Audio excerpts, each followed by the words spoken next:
Hello, and welcome to York Observatory's monthly TeleTube broadcast, the online astronomy and astrophysics program written and presented by the students, faculty, alumni, and friends of York University. We are broadcasting live from the Alan I. Carswell Observatory, located at York University in Toronto, Ontario, Canada. York TeleTube broadcasts every last Friday of the month at 7:30 p.m. local Toronto time, right here on our YouTube channel. For any questions or comments you have about our past shows, or if you have suggestions for future topics, please send us an email at observe@yorku.ca. For social media, you can always connect with us on PixelFed, Instagram, and Facebook.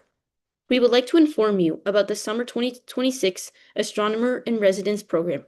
This program is a collaboration between the Alan I. Carswell Observatory and Killarney Provincial Park to host astronomers at the Certified Dark Sky site of Killarney and lead in-person presentations and shows using the park's observatory. To learn more about the program, visit our website at yorku.ca/science/observatory/air. We currently have Ryan Marciniak as astronomers in residence. Follow along his adventure at Killarney on our website at yorku.ca/science/observatory/air/astronomer in residence blog. Good evening, everyone. My name is Shreya, and I'm here with Athena, Zach, Mona, Darwin, and Alina from the Alan I. Carswell Observatory at York University. We're excited to welcome you tonight and are pleased to host our guest speaker, Athena Tressler, the observatory at the York campus in Toronto, and we would like to welcome you to all our show and acknowledge the traditional land that our telescope is on. The observatory acknowledges its presence on the traditional territory of many Indigenous nations. The area known as Toronto has been caretaken by the Anishinaabe Nation and the Haudenosaunee Confederacy, the Huron-Wendat, and the Métis. It is now home to many Indigenous peoples. We acknowledge the current treaty holders, the Mississaugas of the Credit First Nation. Our stargazing and astronomical efforts join the long history and current practices of astronomy for this land. The observatory looks forward to continuing to learn and revitalizing our knowledge in this area. Thank you, Sharia. Welcome, everyone. Before we get started with our main show, we want to give you a little update on what you can see in the night sky this week, if you're near the Toronto area. Just after sunset, some of the brightest stars in the sky will be Vega, Altair, Antares, Arcturus, Spica, and a waning gibbous moon. Arcturus will glow warmly in the western sky and has a distinctive red-orange color. Below it, you will notice Spica, a bluish-white star, which is the brightest star in the constellation Virgo. Further south, you will find Antares, the red star in the constellation Scorpio.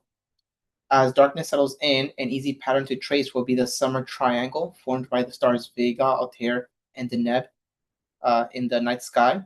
And later on in the night, roughly around 11:20 p.m., Saturn will emerge from the eastern horizon, followed by Mars and Uranus around 2 a.m. Now, without further ado, let's introduce our lovely guest speaker. Our speaker today is the awesome Athena Tressler, a student at the Physics and Astronomy Department, events coordinator for the Astronomical Club at York, the lead observer at the Alan E. Carswell Observatory, and much more. Currently going through her 5th year of her honors degree in the Astronomy and Astrophysics stream, she is a certified observer and trains other students on how to use the 1 meter and 60 centimeter telescopes. More recently, she has joined the Variable Star Research Team and is also part of research done with quail, which she will be talking to us about very soon. Get excited for Athena Tressler.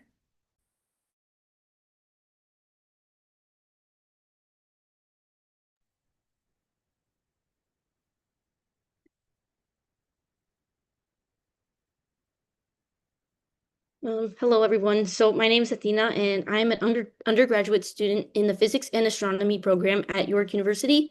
And I work at the Alan I. Carswell Observatory as the lead observer. So basically, my job is to schedule observing nights and to train other students on like how to operate the 1 meter and 60 centimeter telescopes. And I also help out with our outreach, which like involves our observatory tours, the online public viewing, and pop-up observings. So today I will be covering what type of research that we do with our 1 meter and 60 centimeter telescopes, and I will also talk about how you can get involved and volunteer. And I will also later on go over our fun event that will be happening at the end of August. It is our annual Astro Fair. So at our observatory, we do have two major telescopes. We have our 60 centimeter telescope, and then we have our 1 meter telescope. About our observatory, so it was named after the physicist and researcher Alan Ian Carswell, who was he was a Canadian physicist and was studying about the properties of lasers and optical frequency radiation since the 1960s. And he was also a professor at at York University, the emeritus, and he we in 2017 we named the observatory after Alan I. Carswell, and he helped with funding and gave a lot of support towards our observatory. So we have our 1 meter telescope. This is our largest telescope on any Canadian campus, because it has a primary mirror with a diameter of 1 meter, which is the largest on any telescope on any Canadian campus. This telescope was made in 2019, and we mainly use this telescope for like class observings, astrophotography, and research. And this telescope, like it has a focal length of around 6,000 millimeters, and its field of view is approximately 15.9 by 10.6 arc minutes. So overall, this is the telescope that we mainly use for all of our observings. And we also have our other telescope. It's the 60 centimeter telescope. This is the older one made in 1969. This is also mainly, we don't use it as often for like everyday use, but it's mainly used for like research observings, especially for variable star research. It has a Cassegrain grain reflector, and its focal length is approximately 9,854 millimeters and has a field of view that is smaller than the 1 meter. It's around 9.699 times 6.45 arc minutes. But this is a good telescope that we use for variable star research and also for the Quail project, which is the quick array of isolating lenses. This is used mainly for taking images of very faint objects, especially like nebula and galaxies. And I will go more into detail about that soon. And one thing about like the telescopes and their focal length. So when you have a larger focal length, it gives like a higher magnification and a more narrow view. And then when there's a smaller focal length, there will be a wider view, and this will help to like make the images a bit brighter and everything. So that's why the 60 centimeters mainly good. That's why we have the Quail for the 60 centimeter, because it can take wider images, which is good when we're using it for doing like detailed astrophotography with the Quail software. So there's just some rules that we have to follow when we're doing observing. So the first thing is to always check the weather conditions, because it's important that we are safe when we open up the domes. And the main thing we do is we check the weather conditions. So we make sure there's no cloudy conditions, because with that it can also give really bad data. And we also mainly check for rainy, windy, snowy, humidity conditions, along with like any smoke in the atmosphere. And so we use a bunch of different apps. There's one that we use called Astrospheric. This is good for checking like if there's any cloud coverage and if there's like any seeing. And seeing is represents just like how bad the image can look because of the atmospheric turbulence. And obviously when the seeing is poor, this will make, like when we're doing astrophotography, this will make our images look really like blurry and distorted, and it will like distort the image, and it won't give a good final image when we're actually trying to do some good astrophotography. So that's why we use all these apps. And we also use another one called windy.com. That one's also good for checking the weather ahead of time. And another thing we do when we're actually observing is we still keep an eye on the conditions, especially the wind conditions, because sometimes everything else will be fine. The skies will be clear, there's no storms coming by, but there can be a little bit of gust. And if it goes too high, then it's not safe for us to open. So we have to always check that too. We use this software on both of the telescopes. It's called the Cloud Watcher. So this just helps us to see the trends for each windy like weather conditions. Especially we always check the windy conditions, because if it starts to like if the trends on because there's like a plot where you can see the trends for each of the weather conditions. If it gets worse under windy, then you have to close down. And one important thing we do when we're observing, whether it's for like research, class observings, or astrophotography, we have to first take calibration frames. So we mainly take like bias and flats, and sometimes we take dark frames. So we take these calibration frames to just capture the noise that are from the camera sensor, and also like any thermal noise that's mainly from dark frames, but we don't take a lot of dark frames. But we mainly use flats and bias to like take away any, yeah, like capture any noise from the camera sensor, and also like take away any dust and vignetting that's on the mirror. And we use this when we process our images later to take out the imperfections, and we get better and clearer data. Um, so with our class observations, we use our 1 meter telescope. And what's good about this, it's a really good learning experience for our student observers, especially when, when they collect astronomical data for the astronomy class projects. There are two main class observing projects that happen in the fall. And for one of them, it's about galaxy AGN research and then exoplanet transits.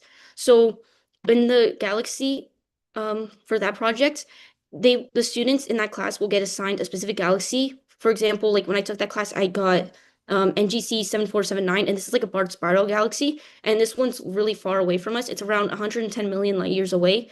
And what's good about this project, so we had to analyze the active galactic nucleus, which is like the supermassive black hole that is at the center of the galaxy. And like this supermassive black hole is like feeding on the matter of nearby stars, and this is the one that shines really bright. That's like the really bright thing you see in the center of the galaxy.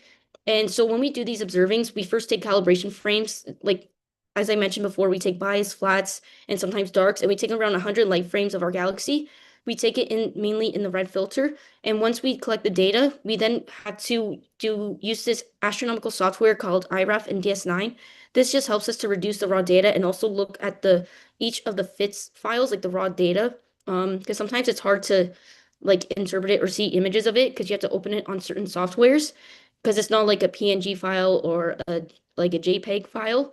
Um, and so when we analyze our data, like using IRAF or sometimes Python, this will help with removing noise and imperfections from the frames that are taken. The next thing we had to do was to measure the brightness of the galaxy's core, and we had to compare it to the background sky. And so if the core of the galaxy is much brighter than the surrounding areas, this means that it's an active galactic nuclei. So overall, this is a good astronomy project. Is that it's mostly for second year students because it's the course 2070, which is about galaxies and everything.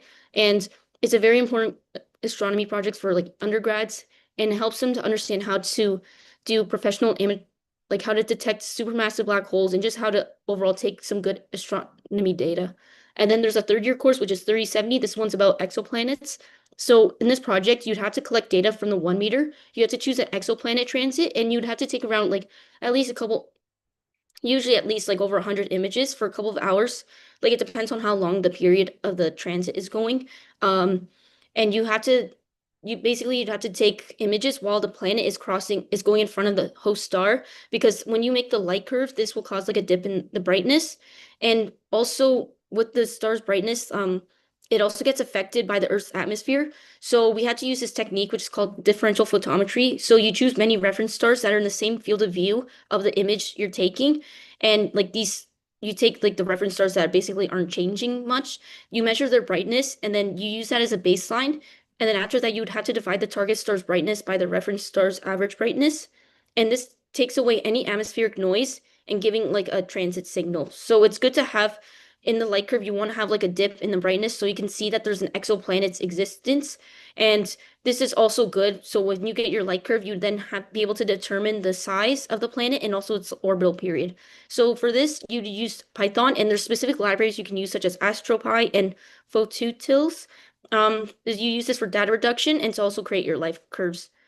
So next, I'm just going to go over the research observings that undergrad students like work study and race students do at our observatory. So the one thing we do, this is mainly on our 60 centimeter telescope, but we do variable star research. It's a long project that we've been working on for a while. So with variable stars, they basically represent stars that change in brightness, and this can happen for many like reasons. Sometimes, like for example, the star can be pulsating or contracting, so it will get brighter when it's larger, and then it'll get dimmer when it's smaller. And there could be another reason, which is like they're eclipsing binaries where two stars will orbit each other, and then when one of them is in front of it, it will decrease the brightness because it's blocking the light. And we would use this mainly the 60 centimeter telescope. We'd use the CCD camera to measure the brightness of the star over time. And we take several we would take image of the variable star over several nights. And once we collect the data, we would use it to create a light curve and compares the apparent brightness, which is known as the magnitude, and then we compare it with the time. And when we observe the light curves trend, we are able to see how the star's period and its physical properties and stellar evolution, like how it's changing. And overall, this is a really good project for understanding how to do photometry and this is also overall important with variable star research in like any type of astronomy research. And also for exoplanets, I'll just briefly go over this again, but basically, like this one's more for like the class observings, but what they do is, yeah, like you'd observe the transits, you would choose a specific one, and then you just do the data. Like you notice like in this curve here, this is just like an example. Like you can see what as the planet is going right in front of the star, there's gonna be a dip in its brightness. And so we just mainly use the 1 meter telescope for collecting that data. And yeah, overall, like before, you just do the same thing. You use the Python to make your curve and everything and do differential photometry, and then you'll be able to find the size of the exoplanet you're observing and like its orbital period. And this one is for the 1 meter. We use the spectrograph. That's one of the instruments that we have on our telescope for the 1 meter. It's this instrument will basically like split the light into like its constituent like wavelengths. So when we take a spectrum, we are able to get the chemical composition of the star that we're observing, and every element will get absorbed or emits light as a specific wavelength. And this will create like a dark and bright lines in the spectrum. So we would use our 1 meter spectrographs instrument, and in this there's like a flip mirror, and like this will detect a light being like emitted from the object, and then this will then get directed into the spectrograph. And inside of that spectrograph instrument there's like a small slit. This will isolate this light, and then a diffraction grating is in there which will spread the light out into a spectrum, which is captured by our camera. So we are able to see like the absorption and emission lines, and we can mainly see the elements of a star, for example like hydrogen, helium, carbon, and more. And we're also able, like we've recently been observing this one star. It's called T Coronae Borealis. It's a recurrent nova. So this star is around 3,000 light years away from us, and it's like basically it has like a cold red dwarf star and a dense white dwarf, and it will erupt at least once every 80 years. So like the dying red giant star is transferring the hydrogen gas onto the white dwarf. This causes a surface explosion, making the star's magnitude, which usually is from 10, and it goes to around +2 or +3 magnitude. Also, when like ranking the brightness, usually the higher up the magnitude is, it actually means the object is dimmer, and then the lower the magnitude, that means the object is brighter. So when this happens, the star is going to get brighter actually. And so when it's actually bursting like this, we're able to see it with our naked eye in the night sky, like without any binoculars or telescopes, kind of like how you can see some bright stars like Vega or Polaris. And the last time this star had gone to like a outburst was in back in I think 1866 and 1946. So what we're doing is we're using the CCD and the spectrograph to just take images, and like with the CCD we just take like its period, like we do at least 2 hours of data, and we then like do the data processing to make sure to see if there's any changes in the brightness and everything. And we've also seen like other stars. We've tried like carbon stars. And for example, one we tried was called VT Lyra. And this just showed like strong carbon bands in the spectrum. And this was when we're able to see its like chemical composition and everything in the spectra, we can also understand, like be able to find other components of the star, like its radial velocity and more. And another thing we do, this is more like between like research, and this is something we do a lot. We do some fun astrophotography. So we take beautiful pictures of celestial objects. So for example, in this picture, I think this one's the Whirlpool Nebula. This one was taken with our CCD. And with our CCD, which is a charge coupled device, it takes the incoming light particles, which are known as photons. It will hit the silicon chip in the camera, and then that will get converted into electrons, and then tiny pixels are created. And these are basically like these tiny picture elements, which are like pixels. And it depends on the type of object we're observing. It's sometimes like it depends if it's really dim or if it's really bright. Like if it's brighter, it's kind of easier to see it at a lower exposure time. But when it's like dimmer, we usually have to collect more data of it. So when we like process it and everything, we have more data to use, and it will help to see it better. And we use this binning, which like takes in the amount of pixels. So we use 1 by 1 binning, and this gives like a better resolution for our images. And we would use filters such as the red filter, green, blue, infrared, and then we also have this one, it's like a narrow band filter. It's the hydrogen alpha. This is especially good for like emission nebula. So mainly we take several images of the object, and instead of like bias or flats, these are called light frames. Then after we take all this data, we combine it into an image processing software. There's many that you can use there's one called PixInsight, but that one you have to pay for. But there's this one that is free. It's called Cyril. You can download it on your computer, whether you have a Mac or a PC. So you can like get the images that you've taken, you reduce the noise and correct them to track any errors. Then you can assign the different filters taken to a specific color channel. And this gives like a true color and a narrow band composite and will show beautiful details of the object that you're taking images of. And so also we have like research projects that we've been working on. So we have like work study students and RAY students, which is research at York students. They have helped with contributing to a lot of astronomy research projects. One of the main projects that we've been doing, as I previously mentioned, was the variable star research. And we just started doing another project again, which is called Quail. This is a quick array of isolating lenses, and we use this for galactic archaeology. But first, for variable stars, we've been over the many years, we've been observing specific variable stars, such as BL Chem, BE Lin, AE Uma, YZ Boo, XX Sig, and DY Peg. And we can also use the 1 meter telescope to get these images, but we mainly use the 60 centimeter for this specific research because sometimes these variable stars, like they have long periods, so it's kind of easier to use the 60 centimeter sometimes.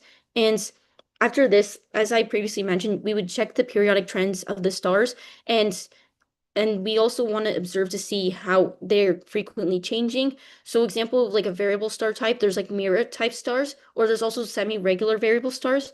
They show like cycle to cycle variations.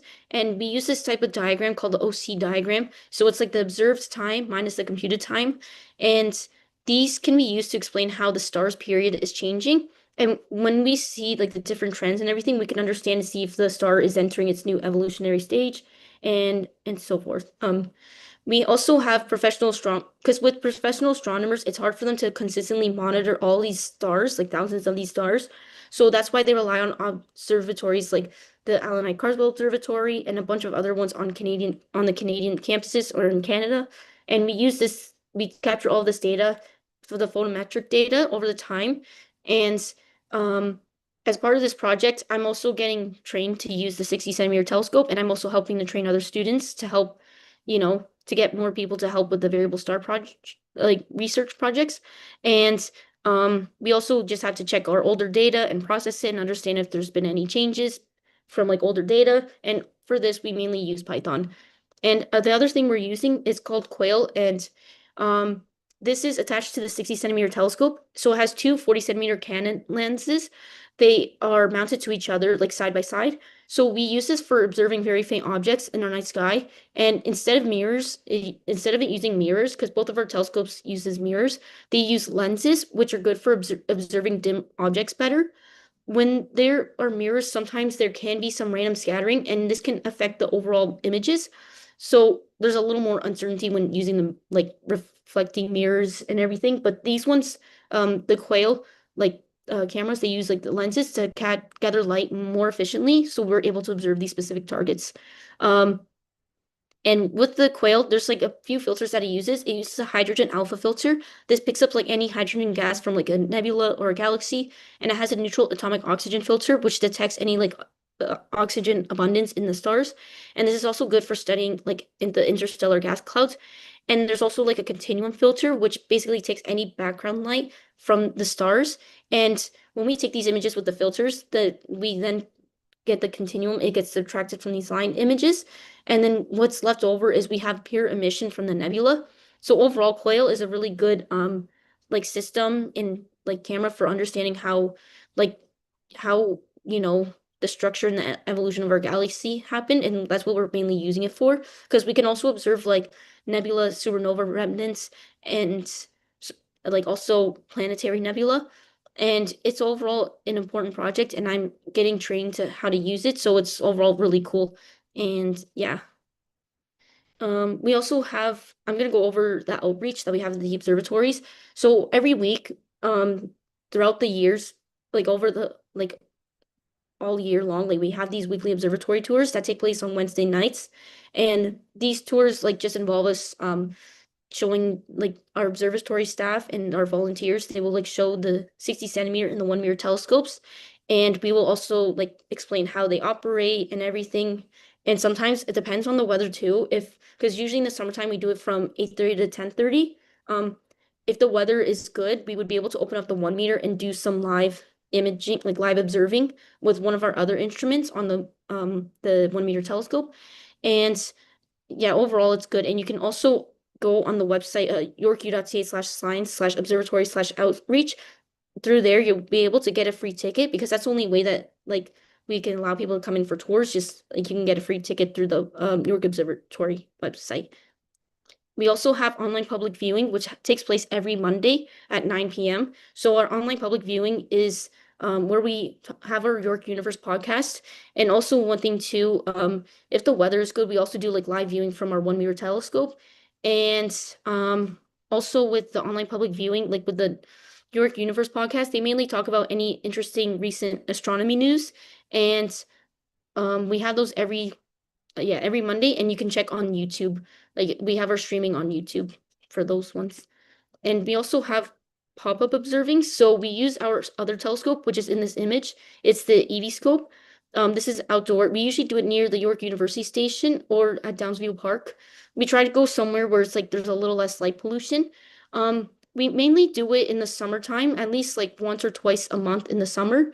And it's also a free event. If you want to get tickets, you just go to the same website, the YorkU Observatory, and under the tours and outreach, you'll be able to find tickets for like the upcoming pop-up tours.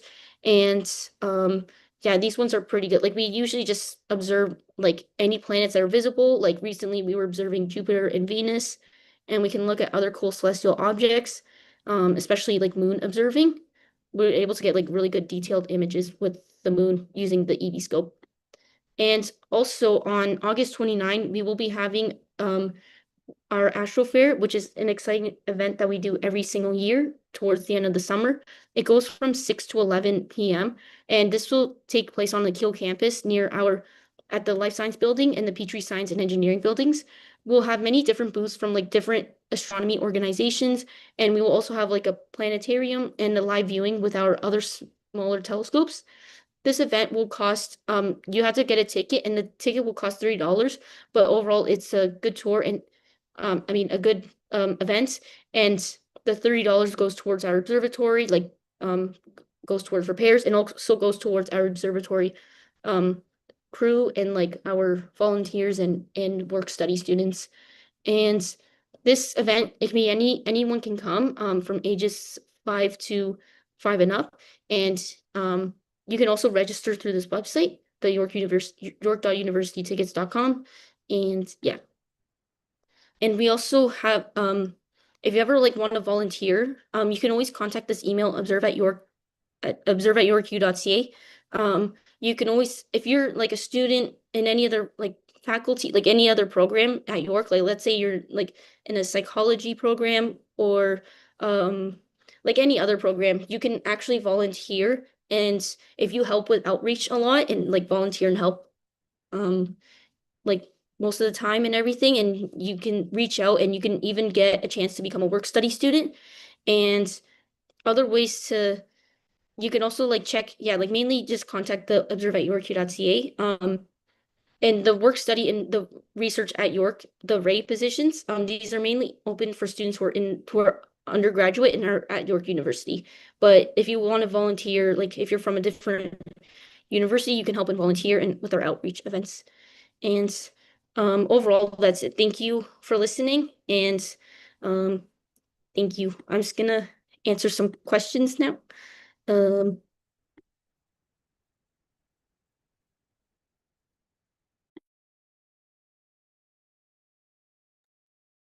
All right. Thank you so much, Athena, for the wonderful presentation. My first question for you is, what is one of the weirdest or coolest objects you've observed? We haven't some of the weirder objects. We've seen a lot of like maybe we've observed like galaxies and stuff. I think the coolest one that was observed, I wasn't specifically there for that night, but when Artemis 2 was coming back after they did their like orbit around the moon, we were able to record like a quick video of them coming by. Like it's just like when you see it on the screen, it's like a small dot, but that was like a really cool thing that we were able to observe. And I think we've also observed like we'd taken images of the James Webb Space Telescope before and the International Space Station. Like there's also really cool images we've taken of like really cool galaxies like the Andromeda Galaxy or a bunch of nebulae, especially with our different like filters that we use on our 1 meter. Like they're very detailed and we can look at really good astronomical objects, but I think those ones are definitely like the nicest to look at. Oh, that's so cool. I didn't realize. Artemis is really cool though. Thank you. And my another question for you. We know that as a successful observer and researcher, rarely does anything go wrong for you. But if it's okay to ask, can you recall a night of observation or a project where something weird happened or everything went wrong despite your best efforts? If so, how did you overcome it?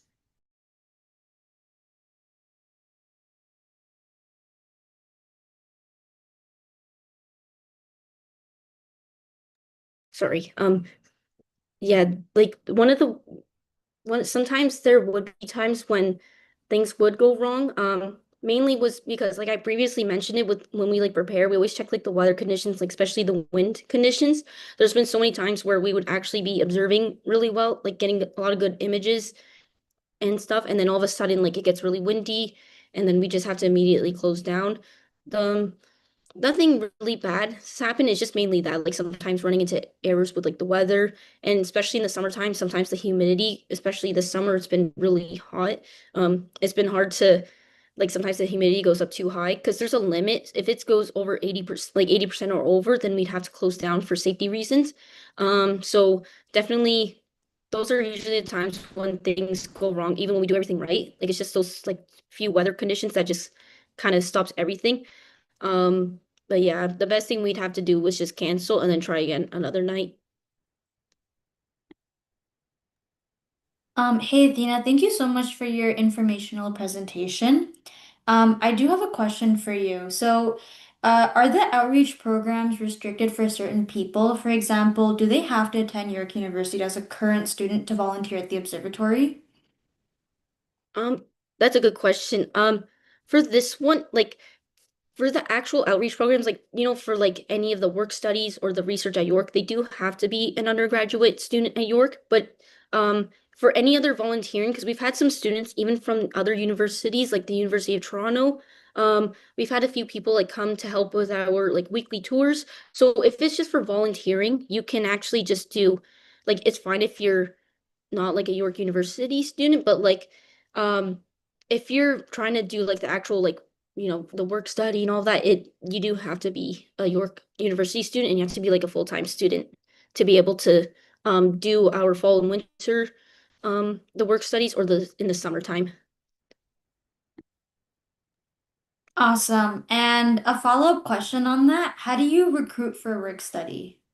Um for that one, usually for work study, like you basically like if you come to help with sorry, I know I already like kind of repeated, but like if you do a lot of you help a lot with outreach and a way to do it is like we usually give it to a lot of like astronomy students if they're able to help a lot and they want to get some extra experience with being able to use the telescopes and getting certified. Usually we kind of just like offer like they offer the work studies to basically help the students have more hands-on experience with how to use their telescopes and how to collect data.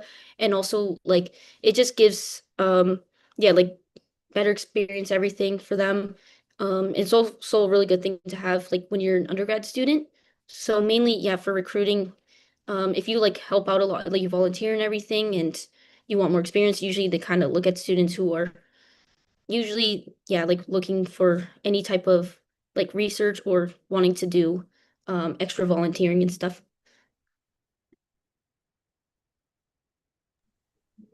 Hi, thank you so much for your presentation. One of my questions is, what is the main focus? Sorry, how do you plan to use your degree in the future, and what are your plans after graduation? My plans, I still haven't really thought of it, but maybe I might get my master's, but maybe not like right after I graduate. I might do like a break. But I do kind of want to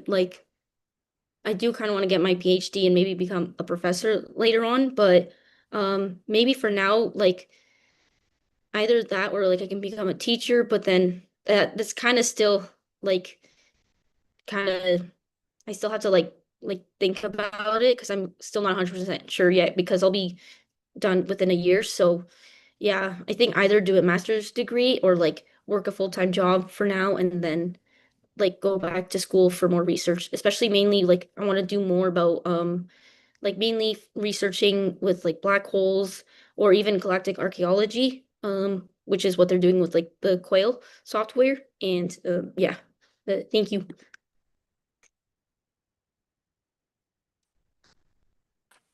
Hi, thank you so much. My question for you is, of course, with your time in the Allen I. Carswell Observatory, especially as the lead observer, I'm sure you spent countless hours, observing the night sky. So my question for you would be, what's the most fascinating and mind-blowing thing that you've seen so far? Um, Honestly, there's a lot of nice things that we've seen. I know I previously already brought it up, but the Andromeda Galaxy, I think that's like one of the prettiest like astronomical objects that we've observed. But I think more recently, because we recently got like another filter, which is the hydrogen alpha filter. This one is really good for like taking images of like emission nebula. So we recently did observing for like astrophotography for the Veil Nebula and also the Bubble Nebula. Those images, they just still have to be processed, but once they are, they will also be um, probably posted on our York Observatory Instagram or our other media. But yeah, I just still have to process those images. But usually, yeah, the Andromeda Galaxy or like the nebula that I took, the Bubble Nebula, that one's like a really pretty one. It's like a bluish color. And yeah, um, thank you. Thank you so much. And my other question for you would be, what would you say is the most challenging part of the research you do, and how do you go about managing it? Um, I think honestly the most challenging part is like when you're doing the data processing. Because when I previously I brought up about how in there's that second year course where you have to do that galaxy project where you find the active galactic nuclei, and you have to use this older software called IRAF, and it is a good software, but it can be a little hard sometimes, and you can sometimes run into errors. And even with Python, sometimes there can be errors with the code, and that's usually that's usually just the main issue. But sometimes what I do is I either get help from like I ask other students, especially like PhD students, to kind of like give advice on like how I can fix things, like especially with my Python code and what I need to do better with my data. Because especially for like the variable stars, when we had to do the light curves, because you're supposed to also grab like a bunch of different stars like and that are also in the frame, but it's kind of hard to do that sometimes depending on how good your data is. So sometimes the way I manage it is just yeah, basically like asking for help or getting better data and yeah. Thank you.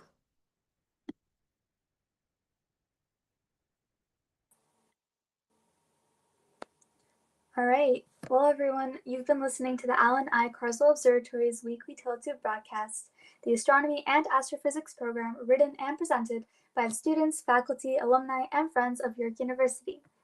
The hosts this evening were Athena, Zach, Mona, Shreya, and myself, Alina. We'll be around for the next few minutes, so make sure to leave any comments or questions in the comment section of the video, and feel free to talk to us in the chat right now. All of our programs are free, but if you would like to make a donation, please see our website at yorku.ca/science/observatory. You can also always connect with us on PixelFed, Facebook, and Instagram, and check out our website for show notes, content updates, and contact info. Once again, it's at yorku.ca/science/observatory. Thank you so much for tuning in. Clear skies and have a good night.